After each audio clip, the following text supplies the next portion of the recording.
Okay, magandang hapon po sa ating lahat. Una sa lahat, maraming salamat po sa pagpunta. Simulan na po natin yung press conference. Magbibigay po ng pahayag si Vice President Leni Robredo. Pagkatapos, kukuha po kami ng mga tanong na mga limang mula sa mga.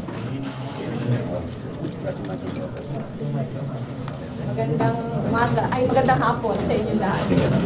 Ngayong umaga, sinumitin namin sa Malacanang ang sulat ng aking pagbibitiw mula sa gabinete. Ulitin ko. Okay, magandang hapon muli. Sorry, nakalimutan ko yung audio. Ngayong umaga, sinumitin namin sa Malacanang ang sulat ng aking pagbibitiw mula sa gabinete.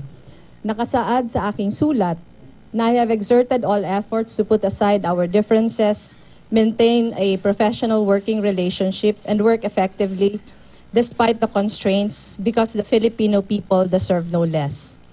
Tulad ng naipahayag kahapon, kung ako ay hinaharangang dumalo at makibahagi sa mga cabinet meetings, imposible nang magawa ko ang aking tungkulin bilang Housing Secretary.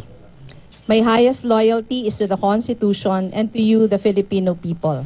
A vow that both the President and I took when we assumed our offices.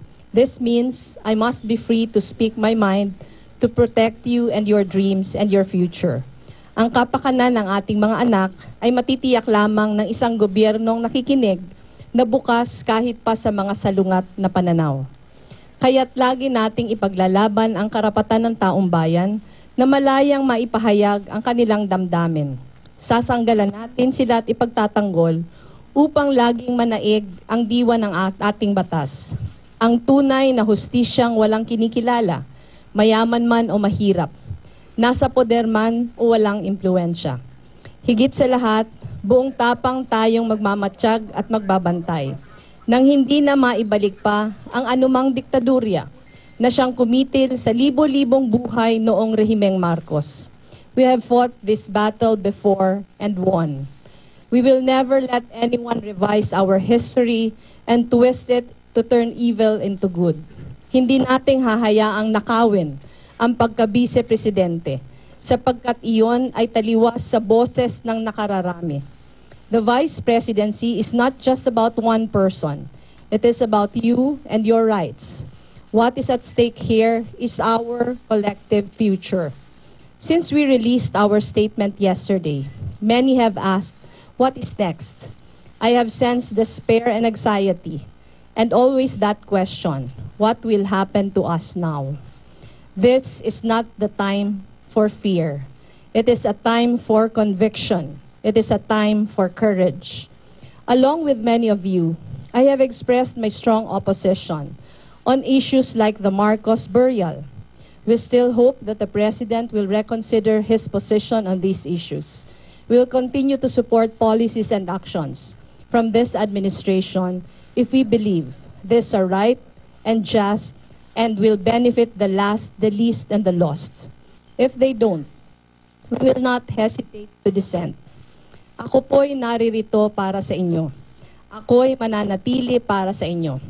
At patuloy nating bubunuin ang anumang trabaho ng makapag-ambag sa adhikain ng ating gobyerno na solusyonan ang kahirapan at maitaguyod ang pagkakapantay-pantay. As your duly elected Vice President, I will continue to serve with all my strength and passion, confident that in the end, what is right will prevail. Ang mga naganap nitong nakaraang araw ay lalong nagpapatibay sa matagal ko ng paninindigan. Gawin natin ang nararapat kahit gaano kahirap. Maraming salamat po.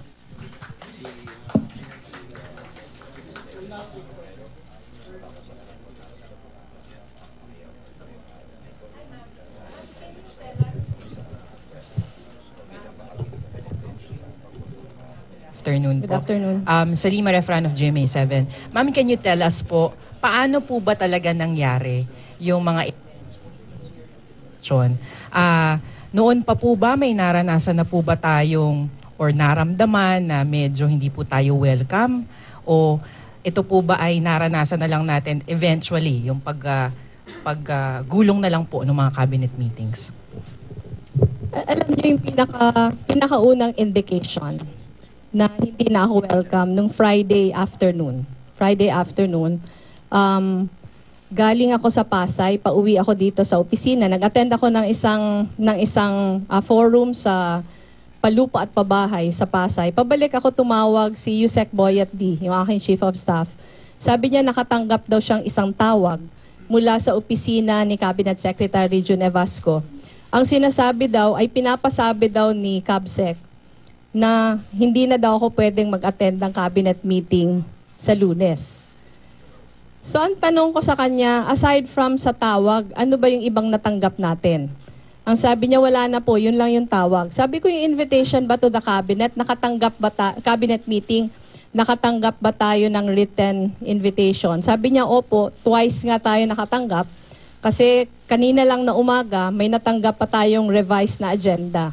So ang sabi ko sa kanya, sabihin mo na kung hindi ako ipapa-attend ng cabinet meeting sa Monday, baka pwede namang isulat nila. Kasi formal na sulat yung natanggap natin na mag-attend, tapos itatawag lang nila yung bawal na pala ako mag-attend. And then, dumiretso ako dito sa opisina, medyo gabi na yon. Sabi ni Yusek D, kausap niya daw ulit, sabi daw yung pagsulat daw sa akin is out of the question yata. Out of the question yung pagsulat sa akin. So ang sabi ko sa kanya, sabihin mo na pag wala tayong natanggap na sulat, mag-a-attend pa din ako. Kasi one item in the agenda was a discussion of the Yolanda updates.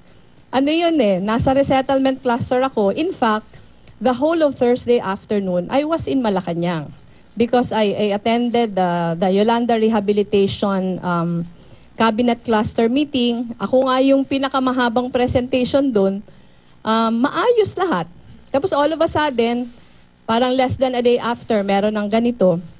Kausap, parang may palitan ng pag-uusap.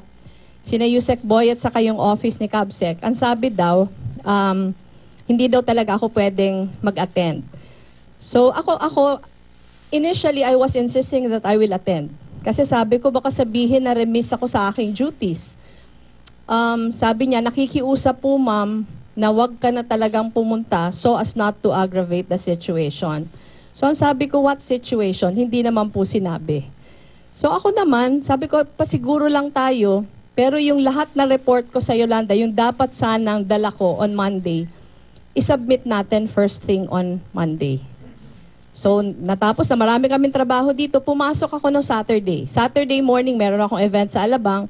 After the event in Alabang, pumasok ako dito kasi nagpirma nga ako ng napakaraming mga Certificate of Lot Award for San Fernando, Pampanga. Meron akong 616 pinirmahan. Right after ako magpirma, I received the text message from CABSEC Jun Evasco. I think every one of you saw the message already. Medyo stronger na yung words doon. Ang sabi, to desist from attending cabinet meeting starting Monday.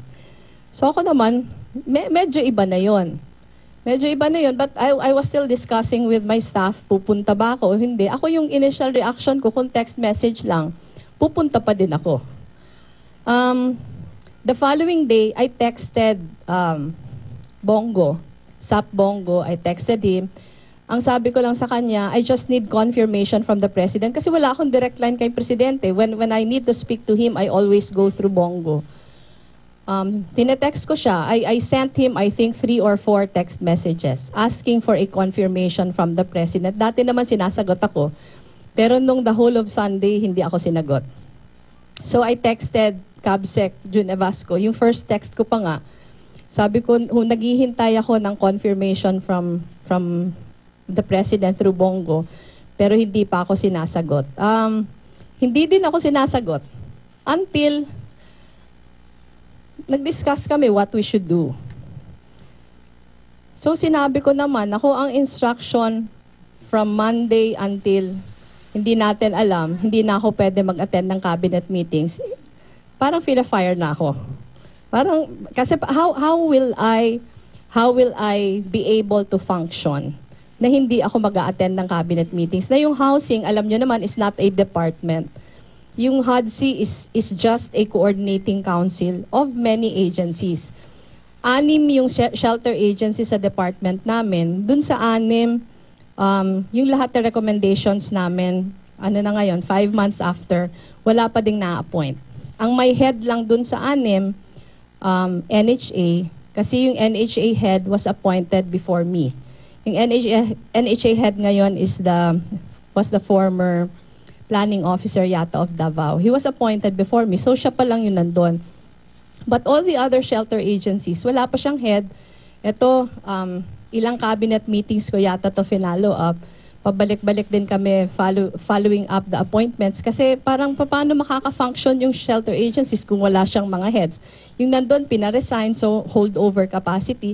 Pero kahit nga wala yung mga heads, nagpa-board meeting na ako sa lahat para lang umusad na yung trabaho. Pero I think parang the handwriting on the wall was already very clear.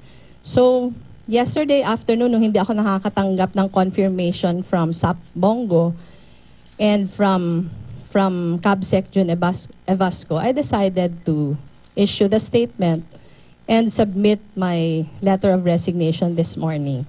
Parang medyo naguluhan lang ako kasi I think yung statement yata was hindi lang naman ako pinapa-attend pero hindi naman ako tinatanggal.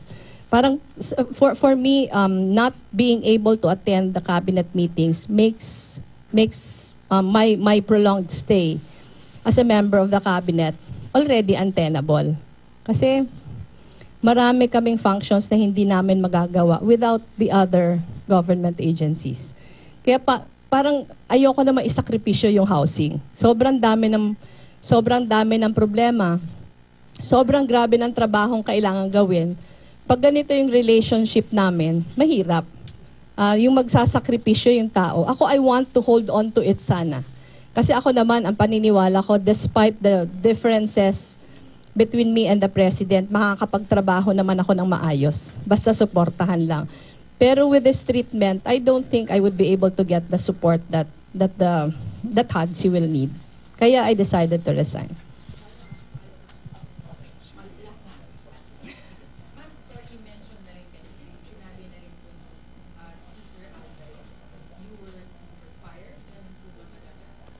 Yung dating sa akin kasi nung una, I was already being eased out. Kasi if you are not being required, if you are not being allowed to attend cabinet meetings anymore, ano yung gusto sabihin nun? Siguro kung yung sinabi sa akin, baka pwedeng hindi ka muna mag-attend ng cabinet meeting on Monday. Kasi may pag-uusapan kaming sensitive, I would have understood.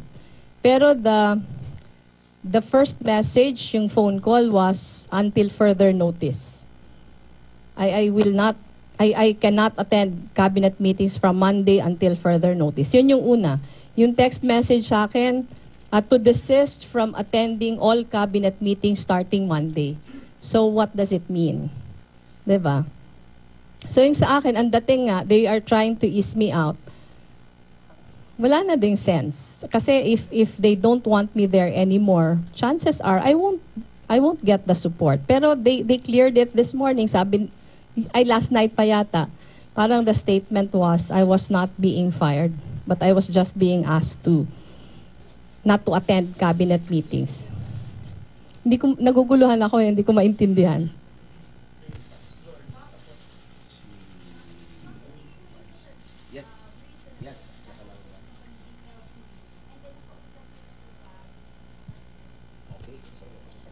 Ako, I can only speculate. Pero yung once I decided already na magre-resign ako, nagpaalam ako sa party leaders. Kasi ayoko namang malaman nila galing pa sa iba.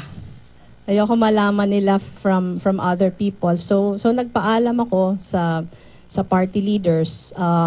Lahat din nagulat kasi they thought naman na, alam naman nila na maraming kahirapan, marami ding mga hinihingi na hindi nasusuportahan.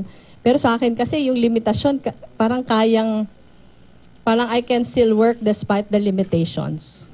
So nagulat sila na ganon. They knew that I was so passionate about my work in housing. halos lahat na waking hours ko, housing na yung inaasikaso ko. Ano ako, 24/7 na halos nagtatrabaho. Kaya when I inform them of my decision, lahat naman nagulat.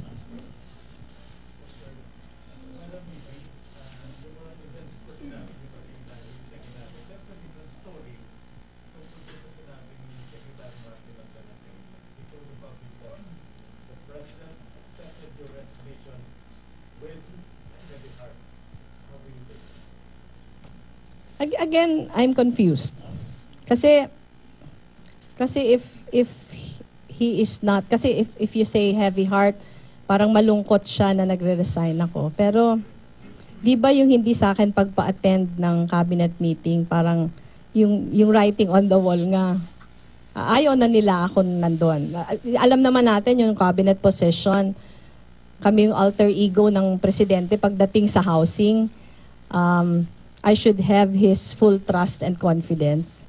So if you are not trusted enough to let you in sa cabinet meetings, lalong-lalo pa yung cabinet meeting this afternoon. Kasi yung cabinet meeting this afternoon, one item in the agenda is my department.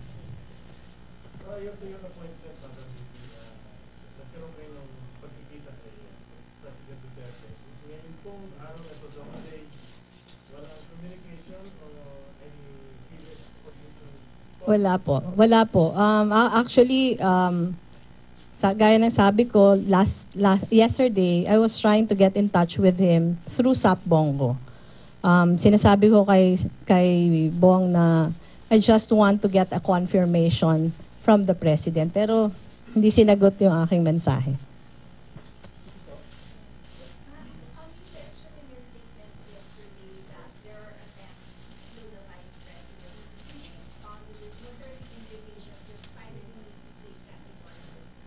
Ako marami. It was actually a confluence of so many events already. Number one, marami nag-warn.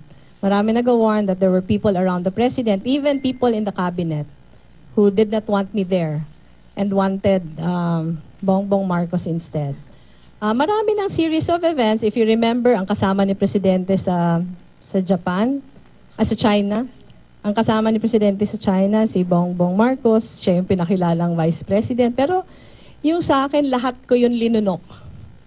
Kasi yung sa akin, meron akong trabahong gagampanan. Hindi ako pwedeng magpaistorbo sa mga sa ibang mga bagay. Lalo na yung nag-issue ako ng statement, strong statement about the burial of President Marcos. Naging marami na masyadong indications. Pero sa akin yung pinaka nagbigay sa akin ng ideya na bahagi talaga to ng plot. We received the text message Saturday. No one knew about it except a few people in my staff. Kahit yung buong staff ko hindi alam. Siguro hindi nga 10 yung nakakaalam. Kahit nanay ko hindi alam. Pero yung may mga tweets na from the Bongbong Marcos group na nag-goodbye na sa akin. So yung sa akin, anong gusto sabihin nun? Hindi pa nga alam, parang nakakaalam ako, yung mga anak ko, and maybe 5 or 6 people in my staff. Pero may lumabas na sa Twitter saying goodbye to me from their groups. So, ano yung, di ba? Ano yung gustong sabihin nun? Parang, it only confirms what we have been warned about for so long.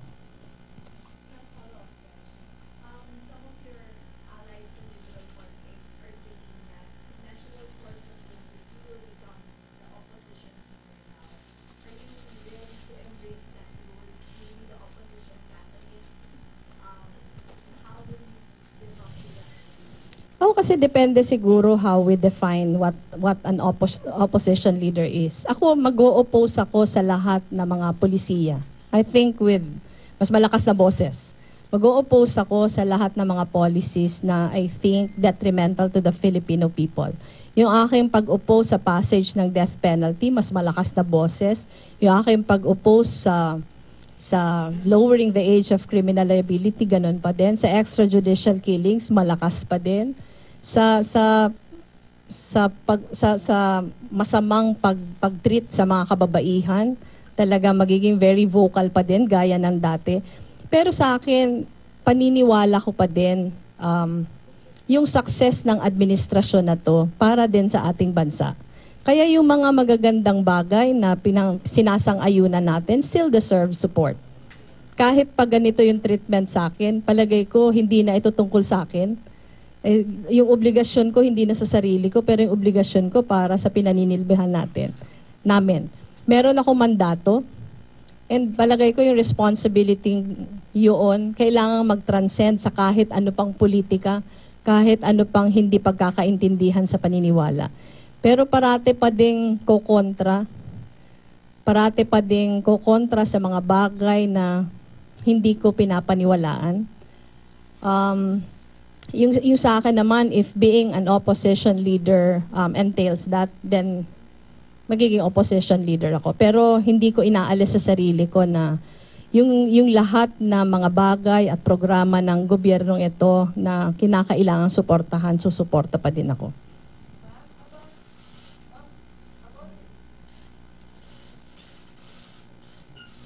VP, good afternoon. This is Jarky Miranda from Global News Network.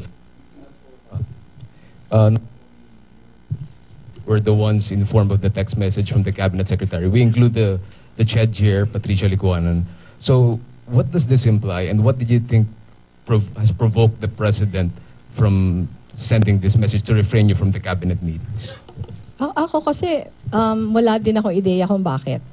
Pero yung sitwasyon ni CHED Chairman Tati Licuanan is different from mine.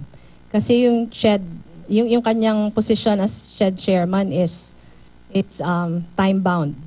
Meron siyang fixed term, hindi gaya sa akin. Meron siyang fixed term. Yung sa akin talagang I really serve at the pleasure of the President. So pag magpakita ng indikasyon ng presidenteng wala na siyang confidence sa akin, tingin ko obligasyon kong umalis. Kahit ayoko pang umalis. Kasi kung tatanungin niyo ko, ayoko sanang bitawan yung aking posisyon. Ngayon pa, na nakita ko na kung gaano kagrabe yung problema. Ngayon pa na nakita ko na kung ano yung kaya kong gawin para sa housing. Pero again, hindi ko hawak kasi ito eh.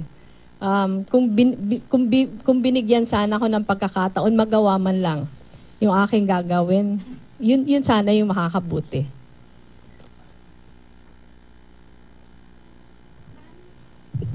Kasi Malacanang spoke about irreconcilable differences.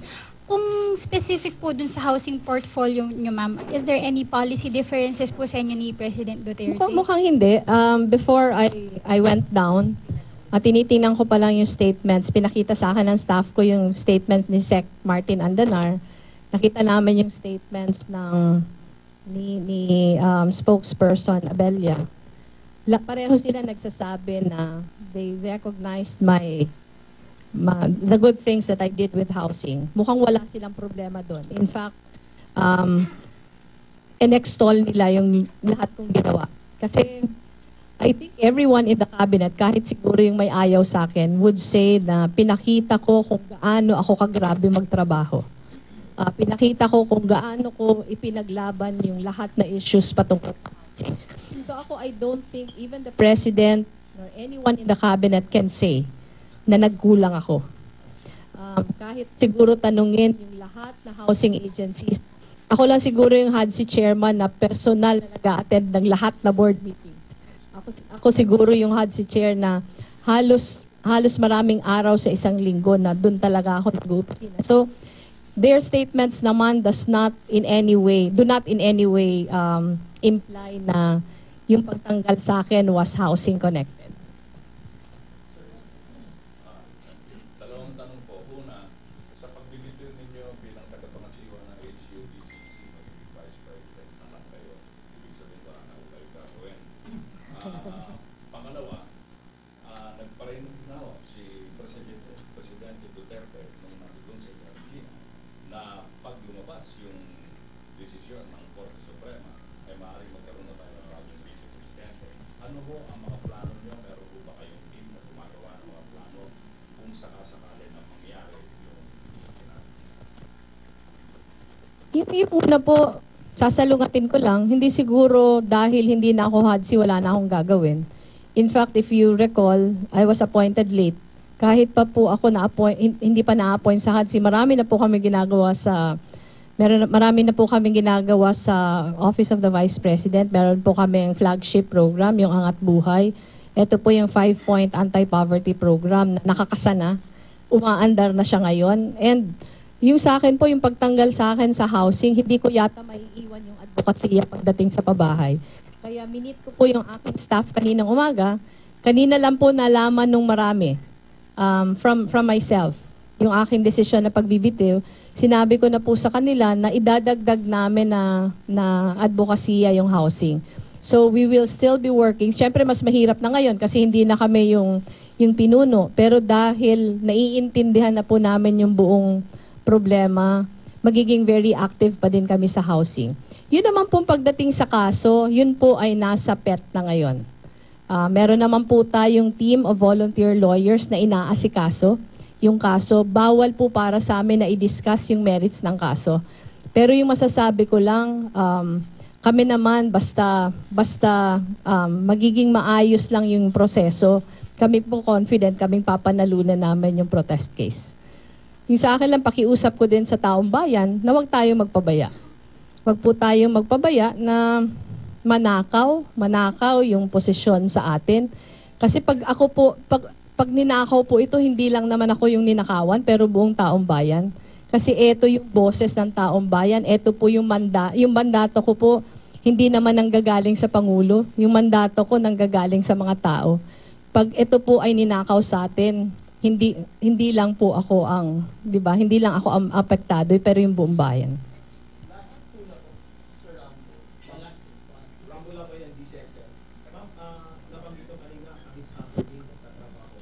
Kahit po Sunday. So, ano kaya ang sa tingin ninyo implication doon sa mga umaasa, no? Yung nakakarami, lalo na sa ilang victim. Paano nyo sasabihin sa kanila, like maraming mga kamag-anak to na ito nangyari. At yung sinakbo, hindi natin maiwasan, yung sinakbo ng dami nila. Umaasa po sila doon sa tulong ninyo. But then, all of a sudden, hindi nyo nawawasan, nawala na. No? Paano, anong pakiusap nyo doon po sa kanila? Ako po, siguro ipapakiusap ko sa ating Pangulo. O kanina po bago ako bumaba, parang naatasan na yata si Cabsec na siya muna yung mag-ahad si Chair. Ako po ipapakiusap ko sa kanila na sana yung mga naumpisahan ituloy. Halimbawa po, ngayon, meron po tayong inaasikaso. Ilang beses ko din po itong na-discuss sa kanila sa cabinet meetings na yung dahilan kung bakit napakabagal ng pag-usad ng pabahay sa Yolanda ay dahil din sa government regulations. Marami na po tayo dito na bago. Nagkaroon na tayo ng Memorandum of Agreement with BIR na maiksian yung proseso. Kunokontra po natin yung moratorium ng DAR para po ma-unlock na yung mga lupa para sa pabahay. Ngayon po, may iniikot po tayong joint memorandum circular sa mga agencies na pag ito po ay napirmahan lamang, 17,000 houses po kaagad ang katumbas nito. Napakalaki pong mga polisiya yung mga inumpisa natin. Yung mga proseso po dati, halimbawa po yung sa SHFC, 27 documents yung dating kailangan, ngayon 9 na lang. Dati po, it takes 2 to 3 years para sa isang housing project to come into fruition. Ngayon po, sinusubukan namin kayahin na 30 days na lang. Sana po ituloy lang. Kasi sayang naman po yung parang yung pagod na iginugol natin. Saka kawawa naman yung mga umaasa. Ngayon po, nagbigay po tayo ng policy na bawal yung demolisyon hanggang wala pang relokasyon. Nagawa po tayo ngayon na policy na bawal na yung tinatapon sa napakalayong lugar yung mga informal settlers. Yung ating pong policy, ang ating priority, on-site, kung hindi pwedeng on-site, in-city, kung hindi pwedeng in-city, near city. Marami po tayong ina-identify na dito po sa Metro Manila, in direction natin, mga MRBs na, yung mga mid-rise buildings. Natapos na po natin yung inventory ng mga government lands that may be available for housing. talaga pong matching na lang. Last week lang po, nagpa-meeting po ako sa Metro Manila Mayors at meron na po kaming parang program of work na gagawin para maasikaso na yung buong problema ng pabahay sa Metro Manila. Kaya yung pakiusap ko lang po, sana po matuloy lang yung aming inumpisahan.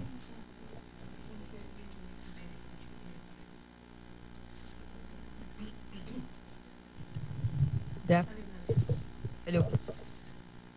Hello. Hello. Good afternoon, ma'am.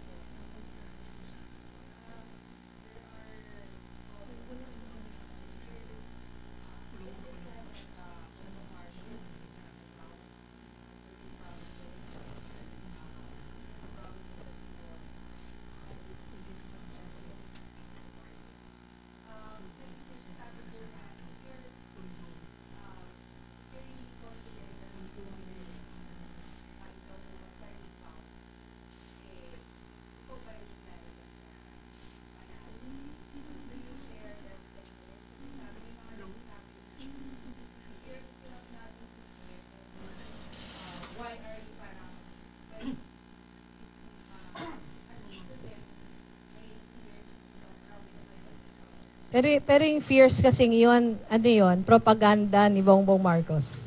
Actually, yung sinasabi lang namin, kasi yung basis niya ng recount, marami daw mga lugar na zero siya.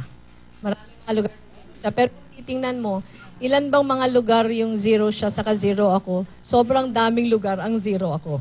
So, ang sinasabi lang namin, kung yung basis mo ng recount yon, di-recount din natin yung mga lugar na zero ako. Yun lang yung sinasabi natin. Hindi na dahil gusto nating harangin yung recount, pero sinasabi lang natin na yung basis niya yata parang hindi naman, 'di ba? Parang hindi naman dapat na basehan kung bakit magkaroon ng recount. So kung ang yung basehan dahil zero ka sa mga lugar, kung titingnan natin, ihilera natin siguro times 3 times 5 yung lugar na zero ako kumpara sa kanya.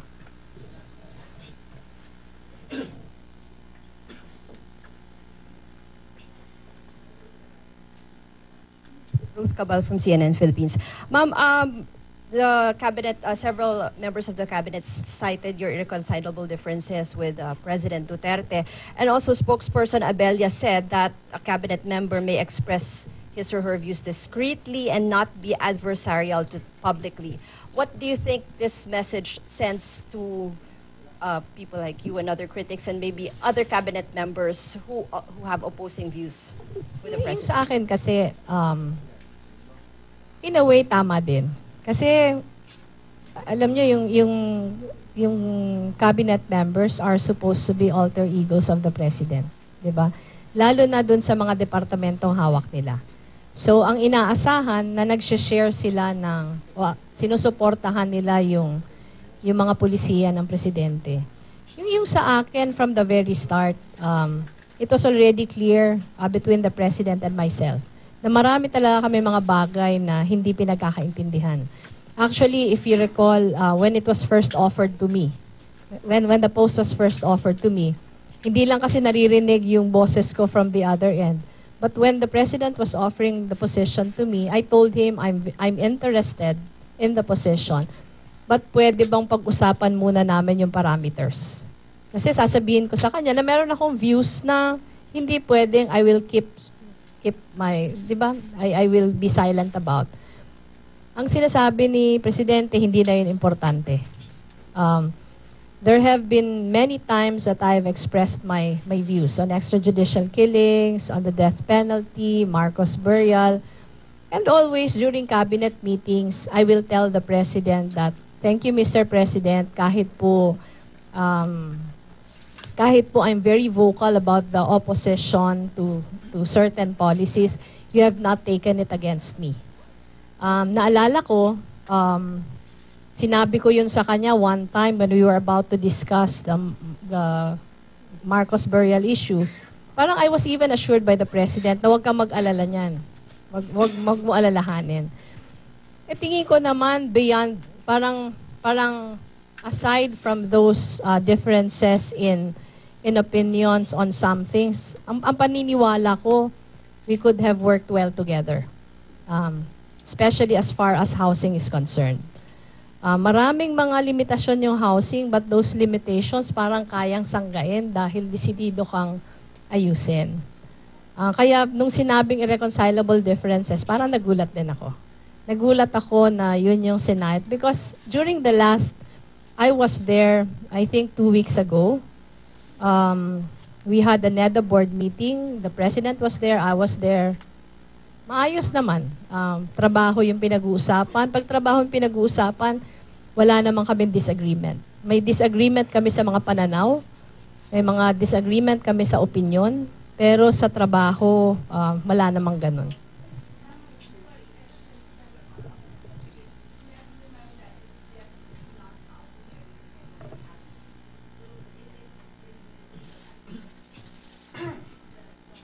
Parang sinabi na kasi nila na irreconcilable differences. So, I would presume, kasi yung mga hindi lang naman namin pinag-aagrihan, yung pinakamatindi, ito talaga Marcos Burial. Ito talaga yung pinakamatindi, ito yung pinakahuling statement na binigay ko. And after I issued that statement, hindi pa kami ulit nagkakausap.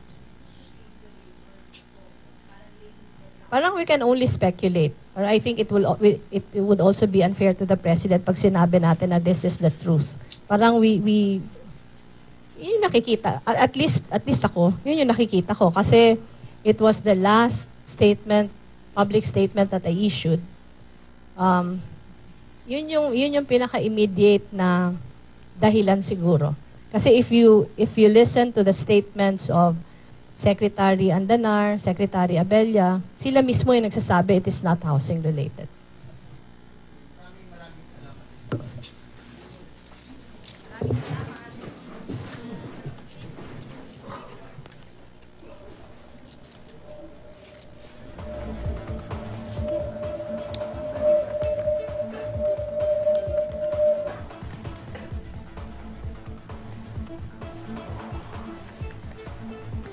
Yan po ang press con ni Vice President Leni Robredo kung saan sa unang bahagi ay pinaliwanag niya na itong pahayag o itong mensahe sa kanya na wag nang dumalo sa mga cabinet meetings ang talagang naging basehan niya ng desisyon para sa kanyang pagbibitiw sa gabinete bilang chair po ng HODC.